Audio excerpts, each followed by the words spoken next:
Hello, friends. Welcome to My Good Woman, the podcast for new and future female leaders. I'm your host, Dawn Andrews, a happily married hockey mom and the founder and CEO of Free Range Thinking Business Strategy Consulting. Grab a seat at the table with me each week for candid conversations with culture-shifting, glass-ceiling-busting, trailblazing women leading impactful enterprises. We discuss what makes them tick, how they get it all done, and actionable strategies to help you lead with confidence and grow the visibility, reach, and revenue of your business. We're classy ladies, but we don't bleep the swear words. Listener discretion is advised.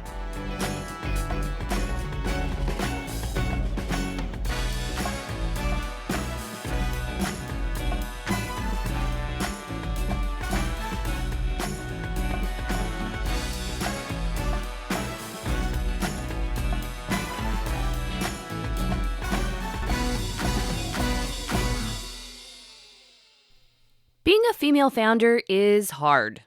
Raising capital and retaining control of your company is harder when only 2.6% of all venture capital goes to female-founded startups. And the cost of getting that capital is giving up your equity in your company.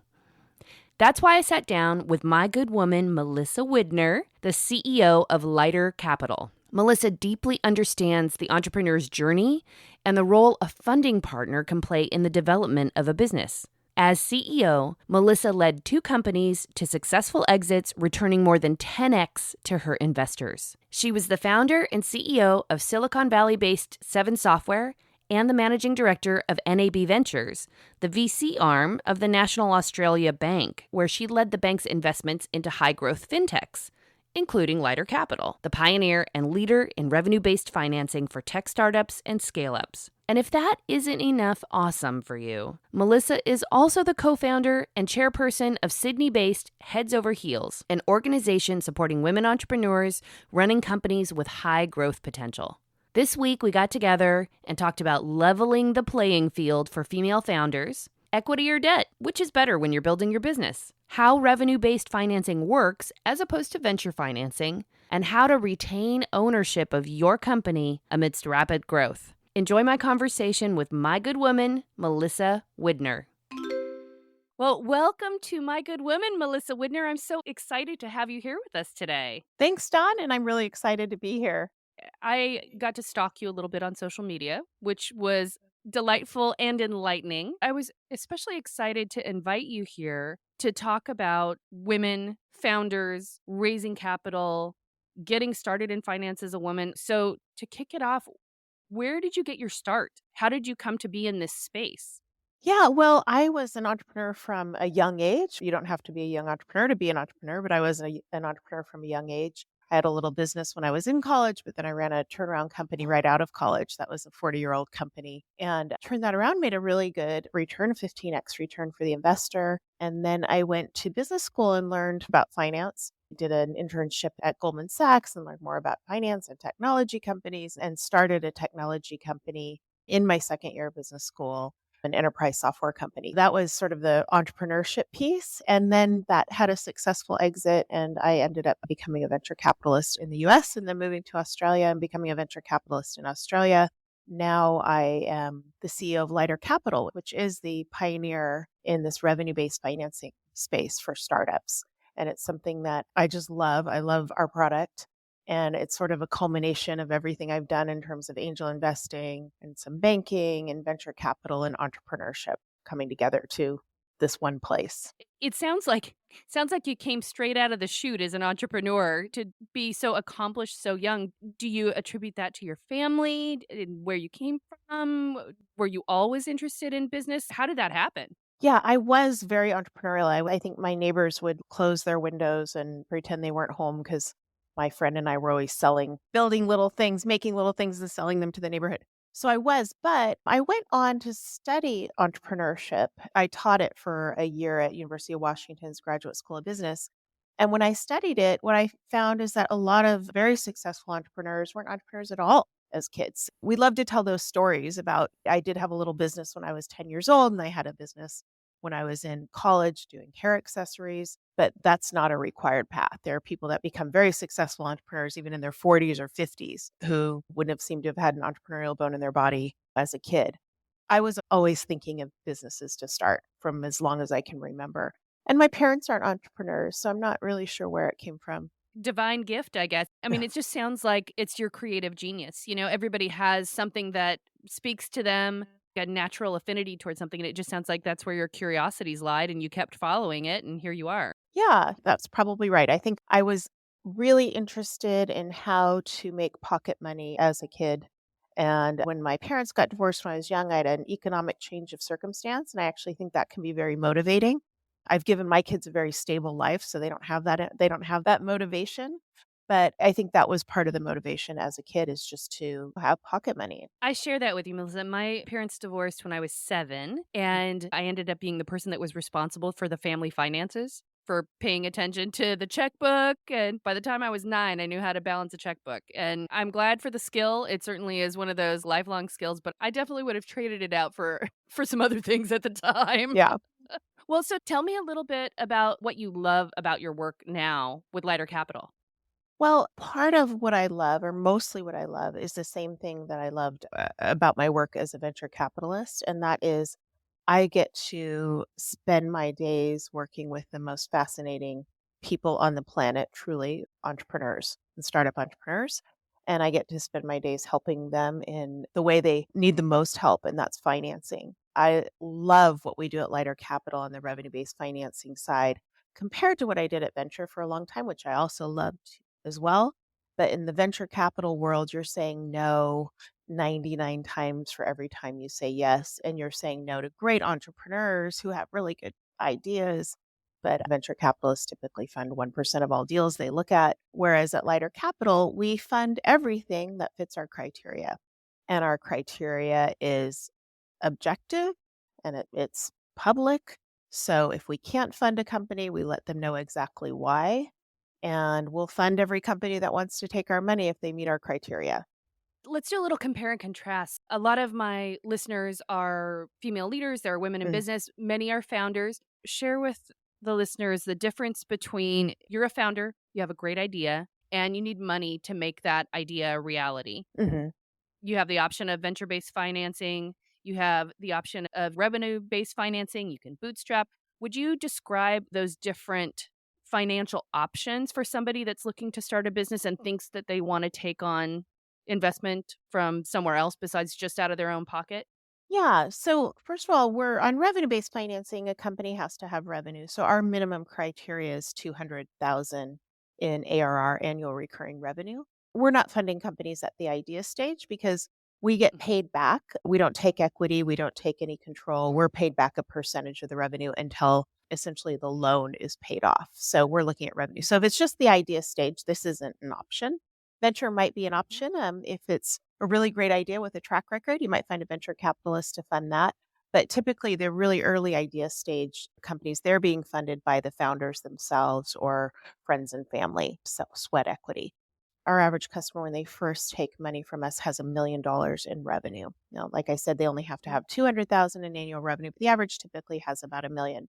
And we also fund companies that have 10 million in revenue, and we've done over 1,000 rounds of financing. But I'll just take this one scenario. So say you're a company you bootstrapped or maybe had a little angel investment, and now you're up to $1 million in revenue.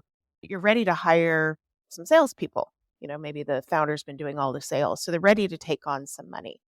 And they have an option to take on equity financing or debt. You should always take debt if you have the option, unless you need more money than you can get from debt. So if you're $1 million in revenue, we can provide you with about a third of your revenue at that point, so three to four hundred Mhm. thousand dollars. And if you're saying I'm a million, I need $10 million now, that's going to be the venture path. There's not a debt path there because you wouldn't be able to service that kind of debt.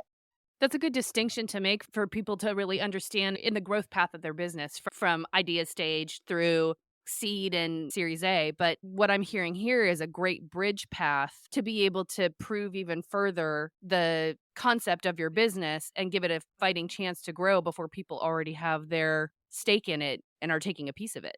Right. Or maybe wanting some control over the strategy. And we have example after example of that, and I can give you a couple. But just going back to why you would take debt over equity, let's just say you need $400,000 and you can take it in equity or you can take it in debt. You should always, if you can take it in debt, do so unless the debt's going to be onerous to service, meaning you could put your company at risk. And revenue-based financing, our companies pay us a percentage of their revenue. It's a small percentage. It's usually under 10%.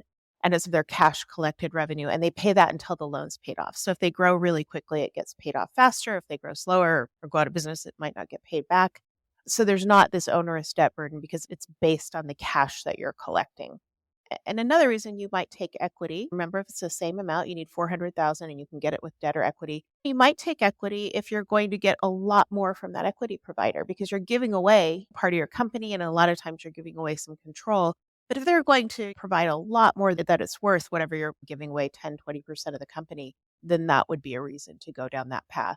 I want to make clear that this isn't an either or, especially in the early stages. Oftentimes we're coming in with angel investors where a company might want to raise $1 million. They'll take a half from angels and a half from us. And we love that. We love to see equity support. A lot of the companies that we fund don't have it, but we love to see equity support. And that does happen often.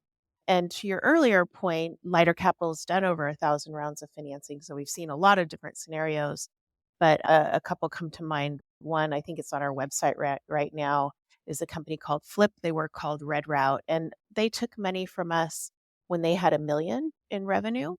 They took a few rounds of financing from us, and then they went out and raised money from venture capitalists. We actually helped introduce them to one of the venture capitalists that funded them. That's something that we do as well. We help companies get ready for that. They didn't have to take any dilution to get from 1 million to 3 million in revenue. I don't know what their valuation was when they raised money, but let's just say 10x of ARR. So if they had raised money when they had $1 million in revenue, their value would have been 10 million. And if they raise money at 3 million in revenue, their value is 30 million. So they were able to get from 10 million to 30 million with no dilution. And you take that to an exit, the founders and the early investors who are in will end up doing a lot better because of that. And then we have that story over and over again. We have the Seamless AI founders. They're fantastic. They're a company that took money from us when they were 30 million and grew with our money to over 20 million in revenue.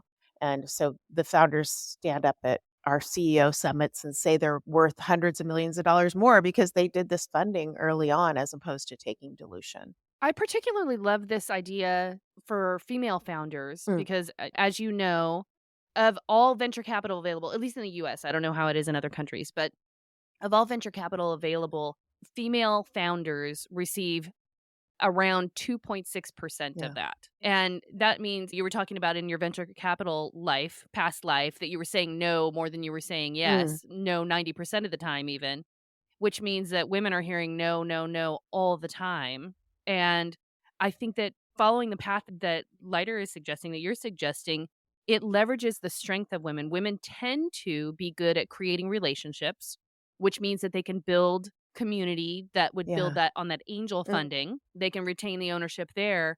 And then as they build proof of concept and recurring revenue for their business, then they're in a place where they can meet you up and continue to grow. I'm very passionate about women being able to build their own paths. Not that there's anything wrong with following the prescribed path or what's been laid out before, but I don't find that it's very friendly towards women, as evidenced by literally by the numbers. Like 2.6% of all venture financing is such a small percentage. So this is a great and interesting way to leverage the natural strengths, I think, of women and be able to give them that possibility of a much bigger exit and to retain the vision and ownership of their business. Because one of the things that happens as you take on equity is that you take on more people, more opinions, more direction, which can be beneficial, but it also can mean that all of a sudden you're no longer CEO of your company anymore. Yeah. And something you said is really interesting on just female funding. It's something I've followed closely as a venture capitalist. I co-founded an organization in Australia called Heads Over Heels that supports women entrepreneurs running companies with high growth potential. And Heads Over Heels has supported over 100 companies now. And it's backed by EY, NAB, and Macquarie, and Steadfast. And it's now backed by big corporates. But what's interesting is as a venture capitalist, when you ask a venture capitalist what they are looking for in investment, what do you think the primary thing they say is? They probably say the team. Yes, the team. And the team is totally subjective, right? And there's so much Yeah. unconscious biases that go into the team. The team is Yeah. subjective. And we all have those biases. I had biases as a venture capitalist that you aren't even aware of necessarily. You're looking for pattern recognition. And if you're looking for who's going to succeed in this venture back world, Part of the job is naturally to have biases because you are probably receiving a volume of pitches and people, etc., and then you need to sort through it. yeah. So in our credit criteria, our underwriting criteria, it's completely objective. It only is subjective for companies that are on the margin, where if it doesn't quite fit or it's just on the edge of what we would fund, or we then can maybe take into account this is like a 2 or 3 time entrepreneur. We should maybe push them over. But for the most part, it's all data driven. We look at the numbers, we look at customer churn, there's 650 points of data we look at before we make a decision, and it's mainly driven by their financials that we pull from both their bank account and their accounting platform. So the application process is like 10 minutes, super simple. But what happens is exactly what you would think would happen in that case, because we're not looking at team at all. Team is not one of our criteria, that we end up funding a lot more women than venture capital firms fund, and a lot more minorities than venture capital firms fund, because all we're looking at is the numbers. Because you take it off the table. Mm. I was doing some research. There's a Harvard Business study that was done recently where they had men and women. So they created a pitch Yeah. for a business, deck and all, and they had a group of men present it to a group of funders, and they had a group of women present it to a group of funders. The exact same pitch, deck, etc. The men on multiple occasions, I think it was like 10 shots for each team to present, and different funders each time. So it wasn't like the funder heard from a male and a female team. But over 20 funders, 10 the men presented to, 10 that the women presented to. The women were funded one time, and the men 10 out of 10. Same data, same numbers, same pitch, same deck, same everything. And they just wanted to hear from a male voice. And, you can't be mad at it. We're all trying to learn. We're all trying to get better. But what I'm really enjoying about what you're sharing is just that it's another pathway, another opportunity that has more space for lots of different potential business owners. And I think what the nice thing is, it's changing really slowly. It's changing, but it is changing. And I've been very frustrated for a lot of my career that on the check writing side, there's very few women. And that's not changing as quickly as it should, but it's finally changing. I mean, you're not going to find a lot of funds that don't have some women on the investment team, even if they're not necessarily partners yet. Whereas 10 years ago, you would have seen that all the time, most of the time. And Yeah. now you just can't exist as a fund of a certain size and get LP money if you don't have some diversity. So that's a change. That is a big change. And I'm glad you're seeing that. It's nice to hear from somebody who's out in that world that that's what's happening. That gives me hope. yeah, and I think, because we're all looking for pattern recognition on the VC side. Again, lighter capital, not at all. We're looking at the data. We will fund companies who meet our criteria, and we don't take any equity or any control.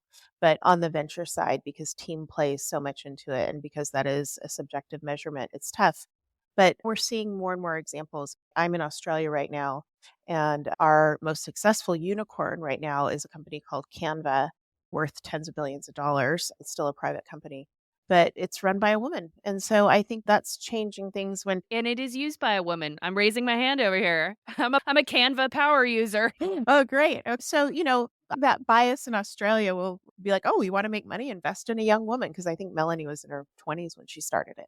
But so we are seeing change, which is great. For lighter capital funding, you talked about annual recurring revenue. Are the majority of the kinds of companies that you fund SaaS companies, software as a service?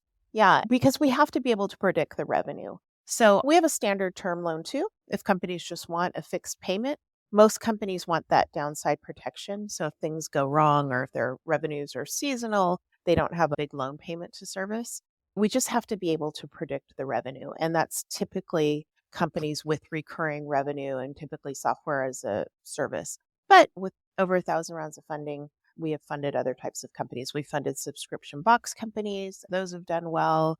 We funded other ones that are more on the consumer side, but there's some predictability in terms of their revenue, and their customers are repeat customers. So here you are. This is your goal. I'd be curious to hear if you were starting from scratch, what business space would you go into and how would you go about building the business and funding the business? And I know I'm springing this on you, so I know this is a surprise question, but I'd be curious, what would you do? What space would you go into and what would you build? Yeah. Well, I can even talk about how I did it with Seven Software. And I was in business school when I did it, and I started it in my second year, going to my second year of business school. It was a software company. So we couldn't have done revenue based financing at the time. Well, one, revenue based financing didn't exist, but we wouldn't have qualified because we didn't have revenue yet and didn't have the type of revenue. But we initially funded it with consulting revenue. So we did some consulting, some project work.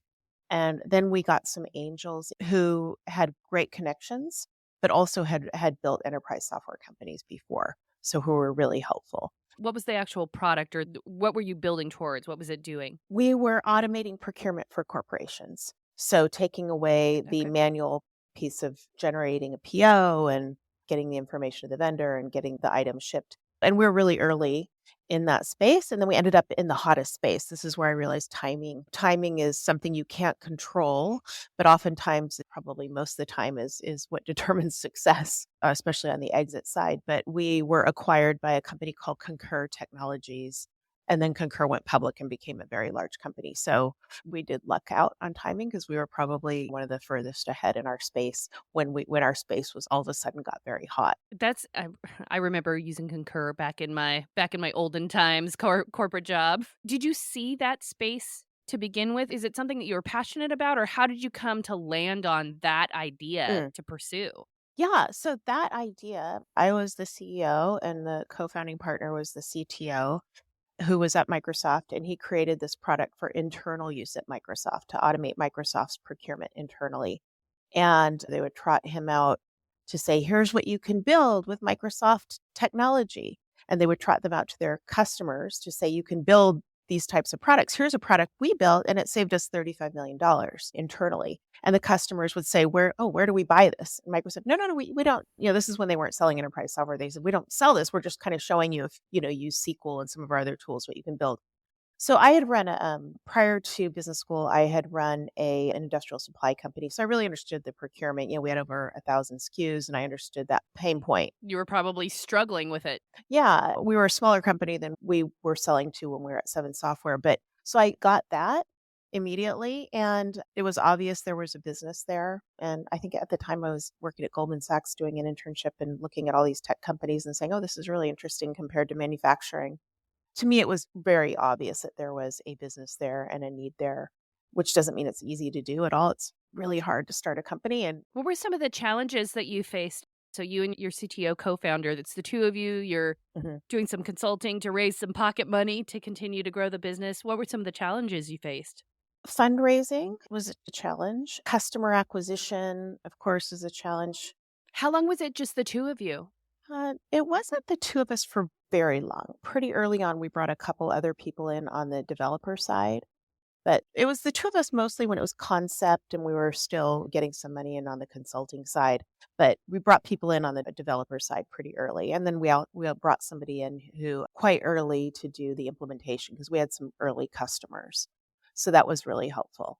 It's funny because I think when I look back, it seemed very difficult at the time. But then after we sold the company and I became a venture capitalist and worked with a lot of entrepreneurs who were really smarter than I am, worked longer and harder at their business than I did and didn't have that same kind of success, same kind of exit. And I think that's because a lot of it has to do with timing. So, in terms of being in the right space at the right time and then having the right product and the right people, in terms of what was the most difficult, I would say it's easier for me to talk about what was the most helpful and what was really the most beneficial piece. And it actually leads to why I went on to start Heads Over Heels. I was part of a network there called Forum for Women Entrepreneurs.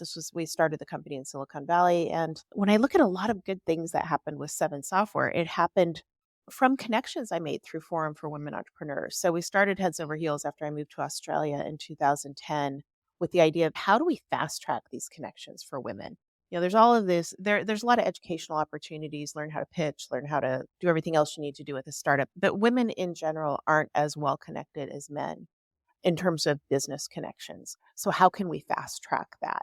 And when I think back to what really helped me with Seven Software, I think, oh, that was really great that this guy, Kerry Timbrell at Goldman, invested in us. And then he introduced me to Ken Arnold, who became an investor, and he was a successful enterprise software entrepreneur who introduced me to the person that did our marketing. So it's just plugging in, expanding your network and plugging into a network that can really help your business grow, because you never know where that connection is going to make a difference. And it's something that we do at Lighter Capital. I think we do well and are doing even better. We have CEO groups. We have our CEO summit. We've done over 1,000 rounds of financing, and mostly to B2B SaaS companies. So questions that our current portfolio has or struggles they're having are probably something that someone else in our portfolio has dealt with and is willing to share, because our companies aren't necessarily in competitive spaces for the most part. What we do, I think, really well and are getting better at is forming those connections, because I think there's probably nothing more valuable for an entrepreneur than learning from other entrepreneurs. Well, let's get granular for a second. Like when you talk about fast tracking those connections, obviously being able to see two different sides of a conversation and being able to bring them together is something that can happen. But how do you aid and or coach your founders to be able to make use of that introduction? Because if they knew how to do it, not only to make the connection, but use it, they probably would have done it already. So what advice do you give them, or how do you help them to leverage that introduction? So this goes to the Heads Over Heels side, because this is exactly what Heads Over Heels does and has been doing it for 12 years. This is the not-for-profit in Australia that helps women entrepreneurs that are running high-growth companies. What Heads Over Heels does is we connect our companies to senior business leaders who are willing to open up their networks because they want to see the numbers change. They want to see more women growing their businesses. And it's actually quite simple on the connector side, on the senior business leader, because it might take them a minute or two. It's an email introduction. But Dawn, if you're making an introduction for me, I'm probably a lot more likely to get a response than if I just go cold to somebody. So first, get that warm introduction. That's not always a possibility, but try to get that warm introduction. Help with that introduction. Write the introduction. Say, I'd like this introduction, and here's what you could say. Edit it if you want, but write it. So really, it's just a click and send for the person making the introduction. And then, the basic is follow up. This is something we know, follow up, when you're asking somebody for that follow up and let them know what actually happened with that. And then just share your network. Find the more you share your network and the more you help entrepreneurs, that the more it comes back. Love it. Tell me a little bit about some of the other challenges that some of your founders face. What are you helping them with? Customer acquisition is something that everybody is focused on, right? And then there's 100 things in a startup state, from like best time to hire, what systems should you have in place for anything, right? And that's really helpful. When you think of what's the most valuable asset an entrepreneur has, it's their time. So anything we can do to make them more efficient is helpful. Is that something that happens through Heads Over Heels, or is that something that Lighter Capital is also providing along with the financing? Both. Yeah. And it's funny, there's some crossover. Some Heads Over Heels companies have taken financing from Lighter, but in both cases, it's really a network of entrepreneurs helping each other. The way we can help more is making that information public. So that's things like Slack channels and CEO groups, that kind of thing. But of course, I would say the biggest challenge that any startup has or any company has oftentimes is financing. So we're providing financing, but we're capped at what we can provide, because we can provide a percentage of their monthly or a multiple of their monthly recurring revenue, for larger companies up to 6 times their monthly recurring revenue. If companies do want to go on and do a venture round, we help them with their pitch and we'll help them with warm introductions. Can't get them funded, but we can get them warm introductions. I love it. Okay. Well, tell me a little bit, what do you love about this space in particular? You've been in a founder position, you've been in an exit position, you've been in a venture position, now you're in the revenue-based financing position. Do you feel like this is your spot? Is this somewhere that you feel like you want to stay? This is my spot. Absolutely my spot. So what is it about it? What I love about it is, like we talked about earlier, is that we just say yes all the time. And it's, here's the money for companies that fit. If they fit our underwriting criteria, and if they don't fit, we'll tell them why. There's no black box here.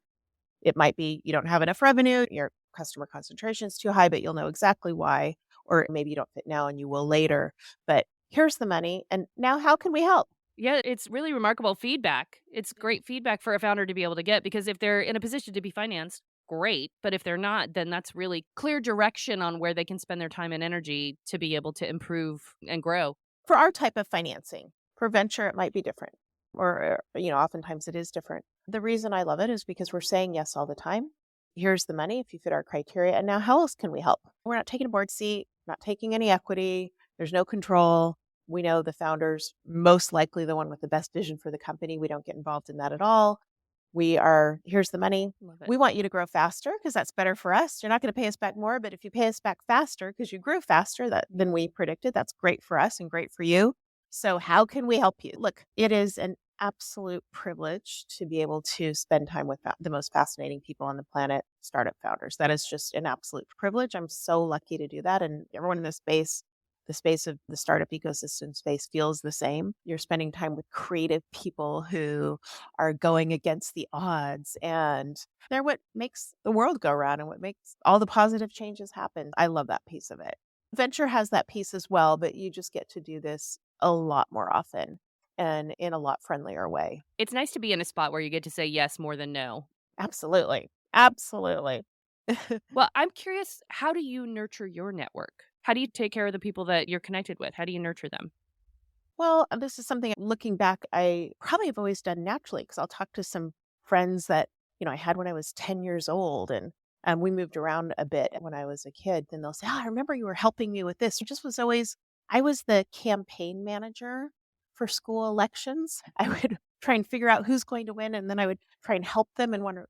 So I liked that supporting role. So I think I actually really love being able to help people and realize their dreams. So I'd say it's just something that I like to do. So when you think about nurturing a network, I mean, when you and I met last time, I probably asked, "What else are you looking for? And is it something I can help you with?" And I just enjoy it. You have a natural gift for it, Melissa, because I was like, oh my gosh, we had this 15-minute chemistry call and I feel very supported afterwards. Well, thank you. Thanks. Yeah. Well, and just to be clear so that people on the other end know, because I would say that my desire is that my network feel that supported and that they feel nurtured. Maybe sometimes they do, maybe they don't. I wouldn't say that it's like a natural strength of mine to be transparent about how. So Melissa and I met. We had a 15-20 minute phone call to get to know each other a little bit before we had this conversation, just so we could be related to one another. And Melissa, she was equally as curious about me as I was about her. And I'm saying that to make it present for people who may not realize what it takes to be able to nurture a relationship, that there is a natural curiosity. You asked me questions about my business. You asked me about my foundation that I wear on my face when I'm on Zoom. You have a glow. Yes. Iris and Romeo, y'all. That's the tick. But you asked a lot of questions and you genuinely were curious. I feel like if there was one takeaway that listeners could use to be able to develop their network and help grow their business, whatever their business looks like, it is being naturally curious about the other person. And I think what happens sometimes when you're in a growth phase well, you're never not in a growth phase for a business. Otherwise, you're not building a business. I feel like it happens more for women is we get so concerned about whether we've got our pitch buttoned up, whether or not we're good enough, whether what we have is good enough. We kind of get into our psychology and our heads a little bit too much. And when we're meeting with others, we're actually spending more time in our own heads assessing ourselves instead of connecting. Yeah. And the way out of that is just to literally be curious about the other person. And I experienced that with you and it left me feeling really supported. So for those out there that are looking to grow their network, maybe looking for financing, maybe looking for mentorship or other advice that they need to grow, curiosity is key. You're a walking example of that. Oh, thank you. I've seen a lot of people who are great at networking and they don't think of it that way because it's almost easier if you're not thinking of it that way. I love what you said in terms of just a natural curiosity and a natural desire to help people. I think there's people who, what is the phrase? It's glass half empty, glass half full, but it's, do you believe in a world of scarcity or do you believe in a world of abundance? And I'm living here in Sydney, Australia, half the year, Seattle, the other half of the year. I get to spend my time working with entrepreneurs. I have 4 great kids. I'm healthy. Like, how could I not believe in a world of abundance? Like, if you're not believing in a world of abundance when you have this life, then you're probably not a super positive person. But I do think if you were to try and put everybody in those 2 boxes, which of course you couldn't, the people that believe in the world of abundance are probably great and natural networkers versus the world of scarcity. Yeah. So anyway, that's a whole other conversation. You should do a podcast about that, Dawn. It's coming. It's coming. I'm curious, does Lighter have a pipeline to bring in the potential companies that they work with, or is there enough awareness about Lighter that you're sort of batting them away? We assess lots of companies every day and every week. And sometimes we'll get a hair salon apply, and that's not what we do. So there's a lot of companies that come in our pipeline.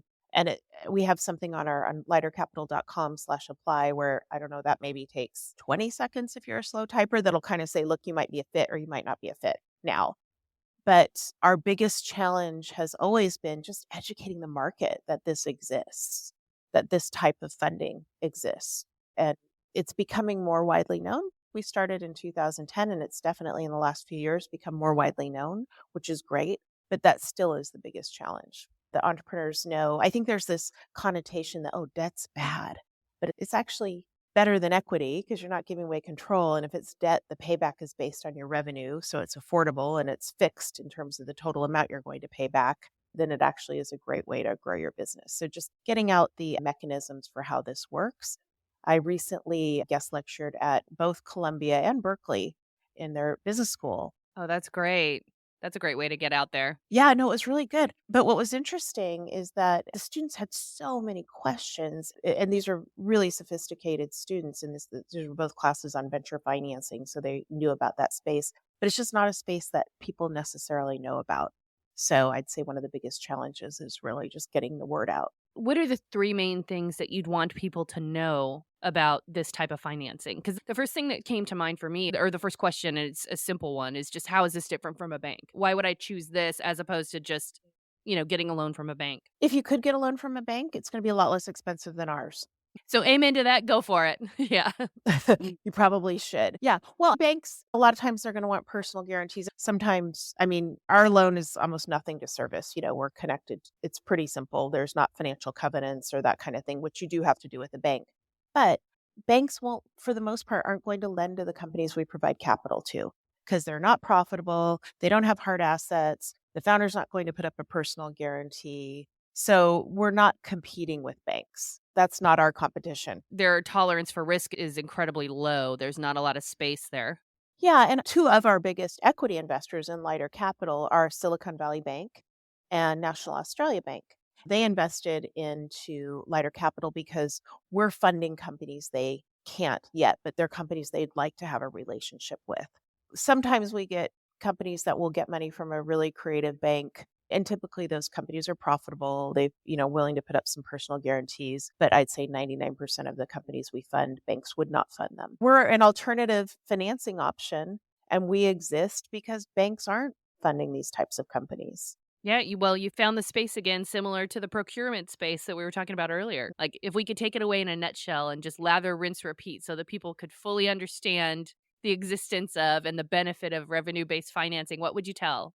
You're not giving away equity or control. You can grow your company, and maybe eventually you will. You might eventually take venture, but if you can grow your company to a certain point, so you have a lot more choice in terms of who's going to fund you and at what valuation. So this is really about once you have revenue, it's a great way to finance your company without giving away equity or control. So I would love to shift gears and just talk about you as the CEO of this company. Even in the world, there aren't that many female CEOs. Where do you put your time and attention? Because in any startup, in any business, time is always the most challenging resource to manage. What does your life and times look like as the CEO of Lighter Capital? Well, as you can imagine, the CEO of any small company, we have 35 people. It's diverse. Things you do on a daily basis are really diverse. But the primary, if I had to divide it sort of into three areas, it would be, and in this order, team first, and then customers, and then our investors and other stakeholders. We have a great group of investors, and we recently raised a round we raised it with debt. We're eating our own dog food. So a little bit of a warrant, but mostly debt. And it's from some of our previous customers, but people who are out there in the startup ecosystem. So I spend time with them as well, making sure they understand what's going on with the business. But on the team side, I was really lucky. I didn't found Lighter. I went on their board in 2018 when National Australia Bank invested in the company and then became the CEO in 2020. I was just so fortunate to step into a great culture and such a great team. So that's where I spend a lot of my time. And we went fully remote after the pandemic. I think we have people in 8 countries now, and focusing on how to make sure we have that connectivity and we have that strong culture, even though we're not coming into an office every day. That's a big chunk of my time. What are you finding works well for that these days? What's working well for your organization? We do 2 offsites. We just started this in September 2021 because that was the first time we really could come together, and even that time was kinda iffy. So we've had 3 since then, but we do 2 a year, and we all come together, and for 3 days, it's about kind of intense bonding, I would call it. Of course, we do our strategy and all of that, but it's really about getting to know each other and building those relationships. So when we do go through hard times as a company, which we will, we have those stronger ties. So that's one of the things, we're always looking for creative ways to create more connectivity among the team.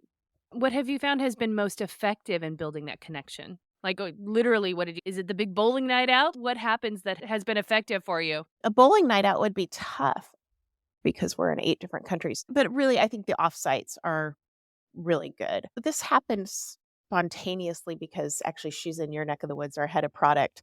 Our offsite, 2 offsites ago, she brought a karaoke machine and a strobe light. And she just did karaoke, started karaoke on the last night. And she cannot sing and she cannot dance, but she started it. And then the whole company, by the end of the night, everybody had done it. And so we have fun. We have a lot of fun together when we're together. That's not something that was even planned. So I don't know how to other than just create an atmosphere where things like that can happen. I was really lucky to inherit a good team and just trying to keep it together. And I think being in Australia for a while has been really good for me. The first company I ran before business school, I took 1 vacation in 5 years, and that was it. Australians have a different attitude, yet they're pretty productive still to, that how there's got to be a balance. And one of the things I noticed when I went into lighter capital is that their policy, which is pretty common actually in startups in the US now, is unlimited leave. And I thought, oh my gosh, wow. If they had that in Australia, no one would show up. I mean, that's not true, but everyone has 4 weeks leave in Australia. You have 4 weeks leave from the time you start and 4 weeks leave even when you're the CEO of a large corporation. That's just what you have. Yeah. That's typical. And a lot of people will take it. It's just what you have. And some companies have 5 weeks or something, but for the most part, it's 4 weeks leave and people take it. But I noticed that Lighter Capital had this unlimited vacation policy and people weren't taking it though. It may be part of the culture was you don't take it or when you take it, you're on. I know from personal experience that the downtime is when you're most creative and you need that to be good in the uptime.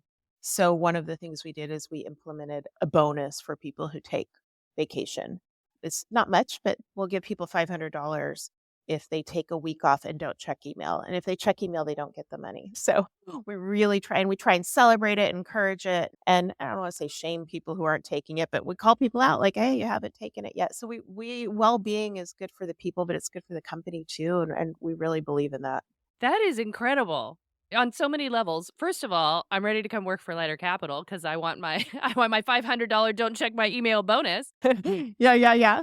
But just the fact that it kind of breaks my heart a little bit that people feel like unlimited vacation is a trap. That the takeaway that we've instilled year over year in people's work lives is that you're being set up if you decide to take time away. Yeah. So I think that, just look, it's a lot easier being a CEO later in life than early in life when you're trying to prove yourself by working nonstop and getting your whole team to work nonstop. And you think that that's the path to success. And I would say things change a little, things change and you're nothing without a good team. And you don't have a good team if you don't have a good culture. So when you ask where I spend most of my time or what's most important, that is the most important. Looking back with the journey that you've been on that got you to this place, what would you have done differently? It's a really hard question to answer because some of the failures or the hardest things are where you learn the most. So you can go back and say, oh, I wish I'd done that differently. But then I thought, oh, I kind of learned a lot from that. But one thing, so I ran an industrial supply company for 5 years before I went to business school. I deferred business school for a year because I thought I had more to do there. And I could have done that for 3 years and learned as much as I needed to learn in 3 years. So maybe I've spent less time. especially that's back in my 20s when Mhm. time is super valuable. It's really valuable now, maybe even more so. But so maybe, Like, been a little bolder or gone for it faster. yeah, yeah. And I travel a lot, but I'd say even travel more. I wish I'd exercised more when I was younger and made that more of a hobby and a habit. And yeah, things like that. I wish I'd stayed out of the sun. That's what I wish I'd done. I used to go lay out with a silver platter under my face to get it tan. That's what I would have done differently. Totally. And so, worn sunscreen, like, yeah. I did that one time because you can tell from looking at this skin, like, me and the sun, in my heart, we have a love affair, but in real life, it does not go well. Yeah. Well, good. We'll see, and then it works out. So anyway, I mean, that sounds like a pretty vain thing to say, but like, what would I have done differently? Truth. Truth and health. Yeah, yeah. Well, one of your questions that you sent in advance, which we haven't really touched on at all, was three people you could have dinner with, living or dead. That was one of your questions, right? Yes. And Joan of Arc, that would be really interesting because she was pretty fearless. My parents, I wish I could have dinner with my parents now. So my parents both passed away, and I have so many questions. What would you ask them? Oh, just all kinds of things, about my life when I was younger and their lives when they were younger and what things were like. And there's all these questions I have. My grandparents lived to be very old. They passed away actually not that long ago. So I got a chance just to drill them on everything I could think of that I'd want to know. But, with your parents, you don't necessarily do that. So I'd love to have dinner with them. I love it. Totally moved by that share, Melissa. I'm taking a moment with it. I'm like, I'm reevaluating my life choices right now. So, one of the questions that I ask is if you imagine yourself standing in Times Square and you're surrounded by all the sparkly billboards, you're totally safe, you will not be picked off by a cab, and you get to choose on the biggest, sparkliest billboard a message that you want to share with female leaders in the world. What would you put on the billboard? I would put on, there's something that I have in my office, which is being painted right now, so I'm not there, but it's living with fear stops us from taking risks. And if you don't go to the edge of the branch, you won't get the best fruit. We all live with fear, and people talk about fear of failure, but that's where the magic happens. Well, and it sounds like from everything that you've shared with me today, you've been standing on the edge of the branch for most of your career. And I'm so glad that you have been because it's led me to this conversation with you, which I'm very thankful for. Thank you for being with me today and for sharing your wisdom and your time. And thank you for what you're up to with Heads Over Heels and with Lighter Capital, because I feel like there's a pathway for female business owners that didn't have the possibility of existence before and even didn't exist until very recently. And I'm so thankful that you're out there saying yes a hell of a lot more than you're saying no. Thank you. Yeah. Thanks for having me on, Dawn. This was very enjoyable, and you're good at this. You're a good interviewer. Oh my goodness, thank you. Learning as I go. Excellent. Well, where can people find out more about Lighter Capital? Lightercapital.com. Really simple. And please, if it's something you're interested in, feel free to also hit me on LinkedIn. It's just Melissa Widner. I love getting inquiries there. Very simple. Excellent. Well, thanks again for being here today. I've enjoyed our conversation and learned so much from all of your sharing. Thank you very much. Thank you for having me. Thank you for joining me this week. To view the complete show notes and all the links mentioned in today's episode, visit mygoodwoman.com. And before you go, make sure you follow or subscribe to the podcast so you can receive fresh episodes when they drop. And if you're enjoying My Good Woman, leave us a review on Apple Podcasts. Reviews are one of the major ways that Apple ranks their pods, so even though it takes only a few seconds, it really does make a difference and helps our show grow. This episode was produced by me and Julissa Ramirez. Thank you again for joining me, Dawn Andrews, in this episode of My Good Woman.